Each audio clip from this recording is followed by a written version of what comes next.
ഒരു പ്രധാനപ്പെട്ട വാർത്തയിലേക്കാണ്. വന നിയമ ഭേദഗതി ബിൽ നിയമസഭാ സമ്മേളനത്തിൽ അവതരിപ്പിക്കില്ല. വിവാദമുയർന്ന പശ്ചാത്തലത്തിലാണ് വന ഭേദഗതി ബിൽ സമ്മേളനത്തിൽ നിന്ന് ഒഴിവാക്കിയത്.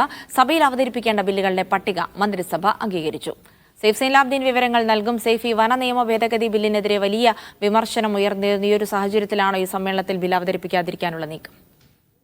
അതെ ജിൻസി, ഇത് വലിയ വിവാദമുണ്ടായിരുന്നു. ഘടകകക്ഷിയായ കേരള കോൺഗ്രസ് എമ്മിൽ നിന്നടക്കം വലിയ വിമർശനങ്ങൾ ഉയർന്നു വരികയും മുഖ്യമന്ത്രി പിണറായി വിജയനെ കണ്ട് കേരള കോൺഗ്രസ് എമ്മിന്റെ നേതാക്കൾ ഈ ബില്ലിനെതിരായ അതൃപ്തി രേഖപ്പെടുത്തുകയും ചെയ്തു. ചില വിവാദ ഭേദഗതികൾ ഈ ബില്ലിൽ ഉൾപ്പെടുത്തിയിരുന്നു. അതാണ് കേരള കോൺഗ്രസ് എം അടക്കമുള്ളവരെ ചൊടിപ്പിച്ചത്.